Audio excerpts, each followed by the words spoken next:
जय प्रभु श्री राम। अलव्य अस्त्रों का दान। मार्ग में एक सुरम्य सरोवर दृष्टिगत हुआ। सरोवर के तट पर रुककर विश्वामित्र कहा, हे राम, तारका का वध करके तुमने बहुत बड़ा मानव कल्याण का कार्य किया है। मैं तुम्हारे इस कार्य, पराक्रम एवं चातुर्य से अत्यधिक प्रसन्न हूँ। मैं तुम्हें आज कुछ ऐसे दुर्लभ अस्त्र प्रदान करता हूँ जिनकी सहायता से तुम देवताओं, राक्षसों, यक्षों, नागादि को भी परास्त कर सकोगे।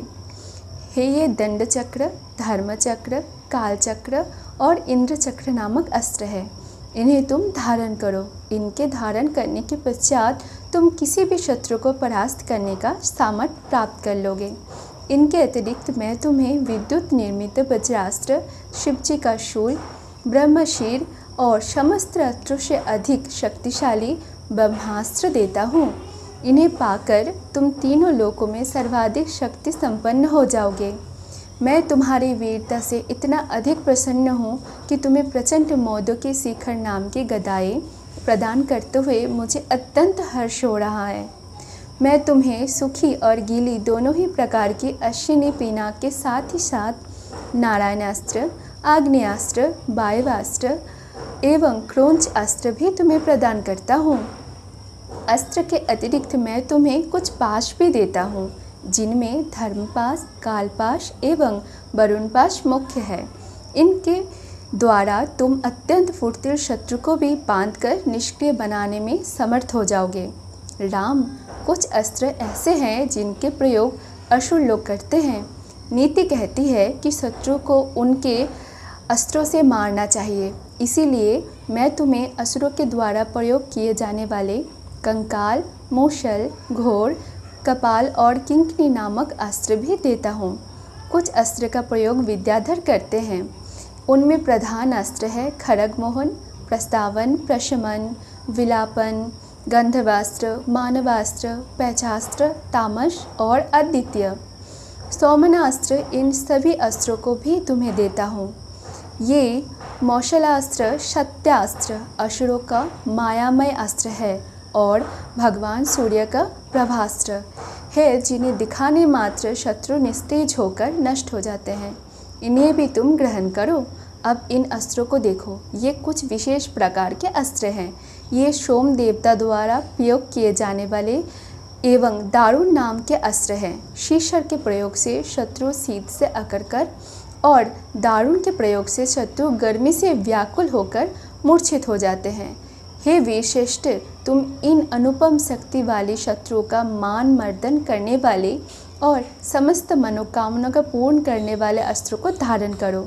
इतना कहकर महामुनि ने संपूर्ण अस्त्रों को, जो देवताओं को भी दुर्लभ है, बड़े स्नेह के साथ राम को प्रदान कर दिया।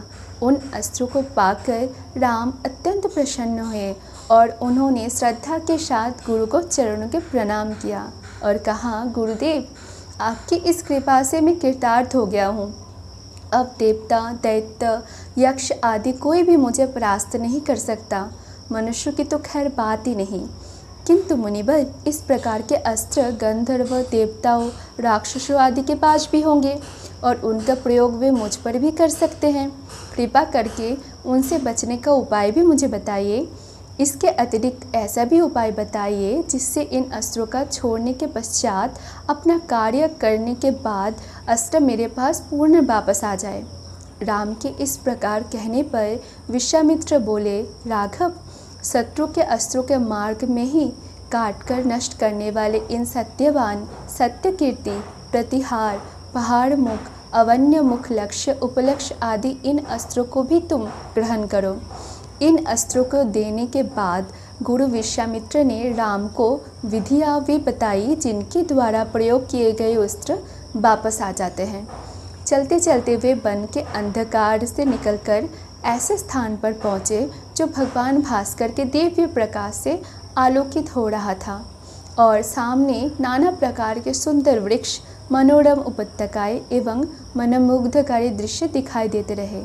रामचंद्र ने विश्वामित्र से पूछा, हे मुनिराज, सामने पर्वत की सुंदर उपत्यकाओं में हरे हरे वृक्ष की जो लुभावनी दृष्टिगत हो रही है, उनके पीछे ऐसा प्रतीत होता है कि जैसे कोई आश्रम है। क्या वास्तव में ऐसा ही मेरी कल्पना है? वहाँ सुंदर सुंदर मधुर भाषी पक्षियों के झुंड भी दिखाई दे रहे हैं, जिससे प्रतीत होता है कि मेरी कल्पना निराधार नहीं है। जय प्रभु श्री राम। हरे कृष्णा। राधे राधे।